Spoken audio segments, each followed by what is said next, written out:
Go. Hey everybody, Papa Dennis here. This is part 2 of a Logic Pro 10 tutorial series, and I don't really know how many of these I'm going to do. Depends on what kind of response I get to these. If you want to hear more about Logic Pro 10, please let me know. Otherwise, if I don't get a big response on these two tutorials, parts 1 and 2, then I'll probably go back to talking about the Yamaha Mode DX. Okay, in the previous video, part 1, I focused on this drummer feature that you get with Logic Pro 10. Very cool, very powerful. I also showed you the Scarby Funk Guitarist down here, which is very slick also. That's by Native Instruments. That does not come with Logic Pro. Today, let's start with bass, and I may just focus on bass for this video. I want you to. I'm not trying to sell you on these Native Instruments plugins. They're virtual instruments, but they are quite good. And for this track, I used this Scarby. It's called pre-bass, and I selected the amped version of the Scarby pre-bass. Let me show you what that looks like. If I go open up Contact, and I've got this track selected, this bass track right here, and that guy is using, if you look here, Scarby pre-bass amped, and you have a choice of 4 different types of amped sound samples to choose from. There's deep, there's fat, there's punchy, and rocky. So I selected punchy for this particular project, and let's listen to that. Let's say with the drummer, and I'm going to just loop maybe the first 4 bars. Let's say.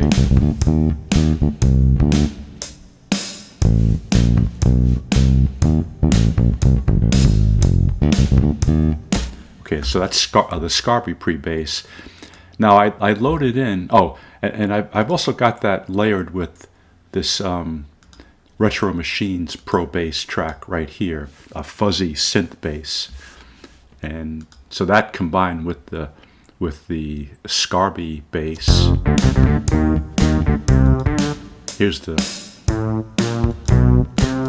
This is the synth bass by itself, and now with the Scarby bass. Okay, so let's listen to another Native Instruments bass, which is also quite good. It's Rickenbacker bass, and that's this track here. And let me show you what that looks like inside the Contact sample player. It's right here. If you look in the central window here, it's got some cool features. First of all, you can select from a whole bunch of presets. Okay, and I think for this one I've got selected Bridge Pure or DI Direct In. After you select one of the presets, you can select or rather make adjustments to the amplifier itself. Adjust bass levels, mid-range levels, treble, presence. You can select the speaker cabinet and select different speaker cabinets to get different sounds. Okay, there's a tape recorder over here on the right. You click on that, and you can add some warmth and mess around with the tone of the bass. Right below that is a compressor, and you have your basic controls, threshold, attack, and makeup. Below that, you have an equalizer. So again, you have more control, yet again, for bass level, low mid, high mid, and treble. So I've got those set pretty much straight for the Rickenbacker, and here's what it sounds like. I'm going to turn off the fuzz synth, and here's the Rickenbacker by itself with the drums.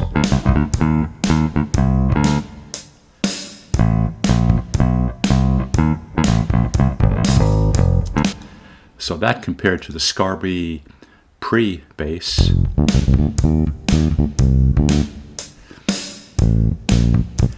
Yeah, it's a whole different sound. The Rickenbacker is obviously brighter, got more of an edge to it, and it's a very nice sounding bass. And here it is with the synth fuzz bass.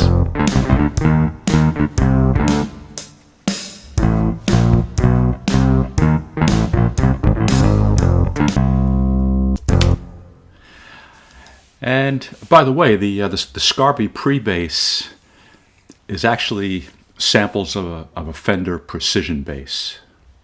I'm pretty sure. Now, just to show you what the kinds of basses you get with Logic Pro 10 that come with Logic Pro 10, I have one selected here, loaded in a track by itself called Liverpool Bass. And if you look over on the left, again, I've pointed out, I put out in the previous video that these library instruments come with Logic Pro 10. So under the bass category, you have all of these, and here's the Liverpool one selected, and let's listen to it.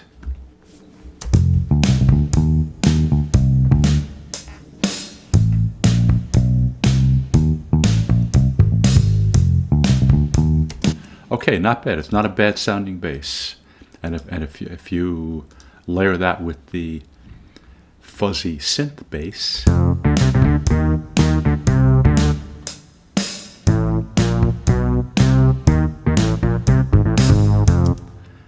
not bad. Just to give you another example, there's one here called finger style bass. I'll select that, and even though this, well, let me just type it in to avoid confusion. So now I've got fingerstyle bass on this track, and let's play it by itself.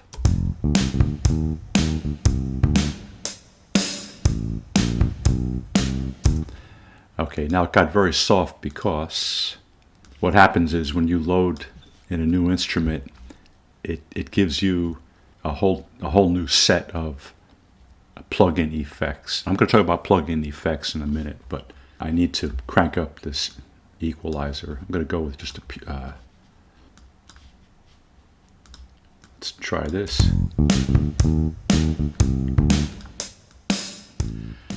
Yeah, don't worry about what I was just doing there with the compressor.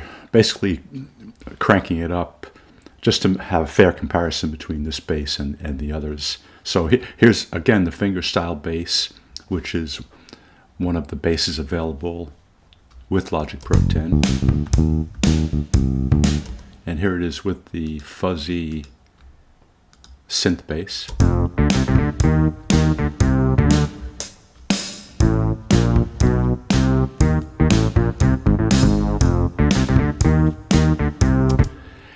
Yeah, so again, not bad. The basses that you have available and the instruments in general that come with Logic Pro 10 are pretty good.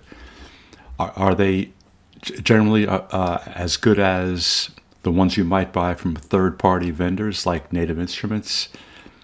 Usually not. Usually not. It's just a question of you get what you pay for. You have to consider that Logic Pro sells for $199. That includes the powerful app itself, which is very powerful. You get the very cool drummer feature.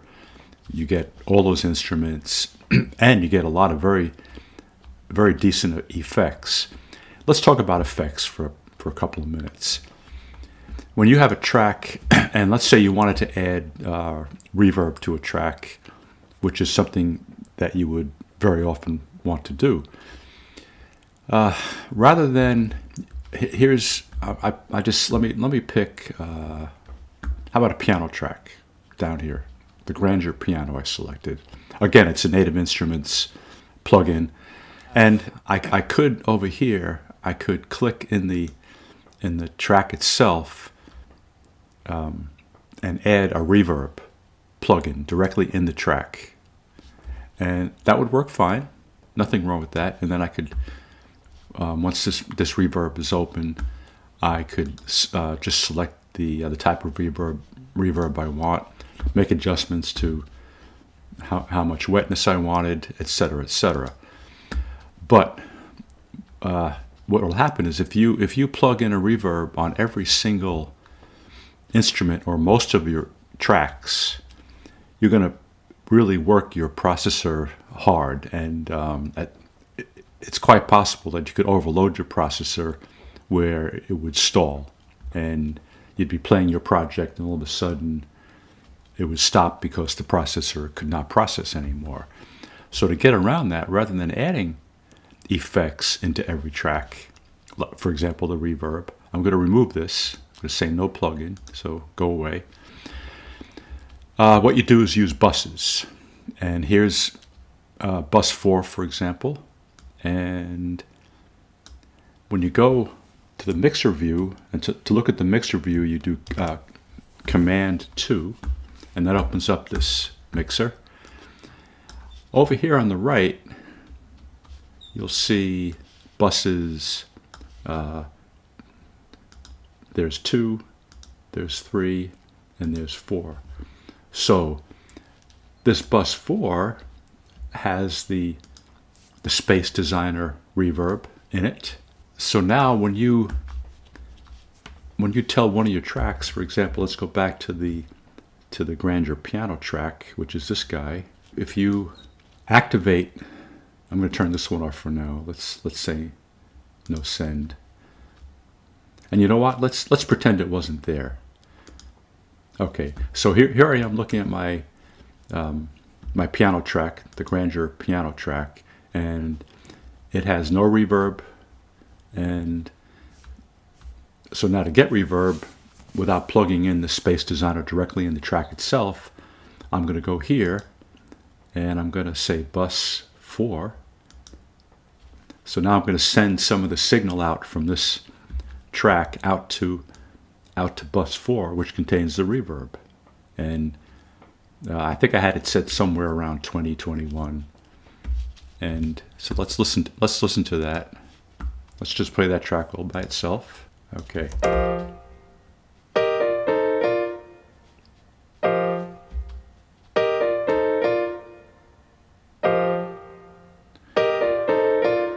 Okay, so I just cranked the reverb up pretty high, up to minus 9 dBs, and you can hear it. Yeah, so the reverb is there, and obviously if I crank it down, it's going to be very, very subtle and almost non-existent. Yeah, so that's really the proper way to do effects like reverb and sometimes other effects, to use a bus, and you send out part of the signal from the track out to the bus that has the effect, and you can add as much as you want or as little as you want. Okay, so let me just run through. I'll loop maybe the first 16 bars, okay? And as I do it, I'm going to solo various tracks as it plays, so you'll hear how I built this whole project. So here's the whole thing going.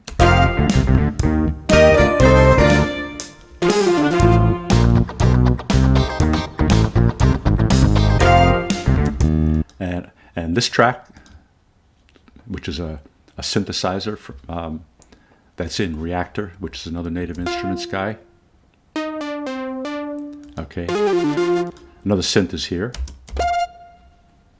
Okay, and tenor sax here. That's here. An alto sax here. That's up pretty high, isn't it? Maybe a little too high. And trumpets. Oh, trumpets come in later on. They're used for fills. Also, these power horns come in later. And then you have the pianos. That's called the Grandeur, which is Native Instruments. The Giant. Also Native Instruments. And this is a Wurlitzer. Well, I'm not sure you call it a Wurlitzer sound. That's more like an FM piano sound, isn't it? Yeah. Put them all together and you get...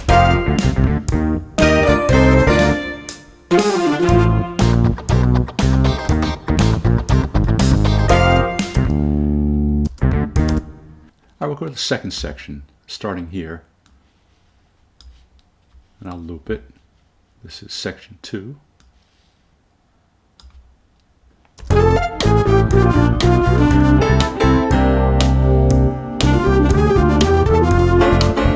So the oboe is playing that lead. And not this guy, but this other synth part is playing.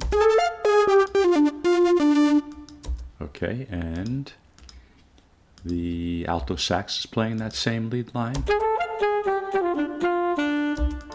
Right.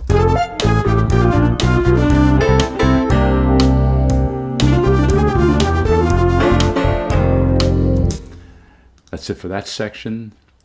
Now the verse. This tune actually is not verse chorus. It's kind of verse and then section 2 and then back to the verse, and then there's a different section. I'll call it section 3.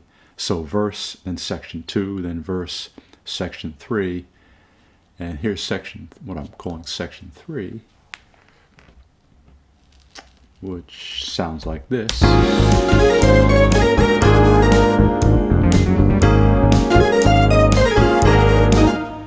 And these same guys are playing that lead. That's one track, and here, and also the alto sax track. Put them all together.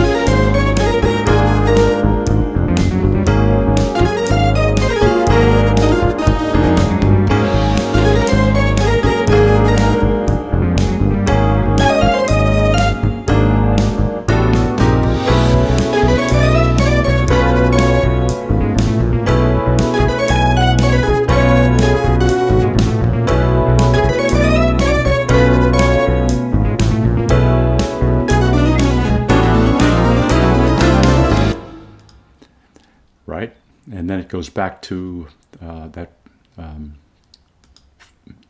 call it verse 1, the first verse again. That part comes back.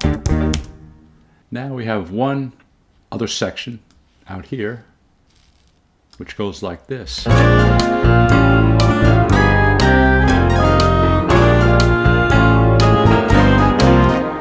So I've got the oboe track doing that line. And I've got this synth track doing that lead line. And I've got this alto sax track doing that lead line. Put them all together and you get...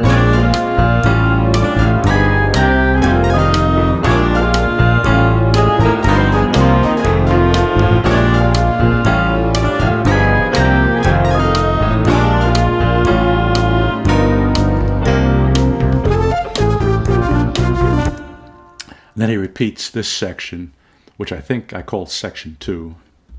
So the structure of the song is a little unusual. It's not your basic verse, verse, chorus, verse type structure. But that's pretty much the whole thing. Yeah, so I think we'll leave it there for today. And again, if there's a big interest in Logic Pro and you want to hear more, learn more about it, let me know, and I'll see what kind of viewing I get on these 2 Logic Pro tutorial videos. So, as always, thanks for watching, and see you next time.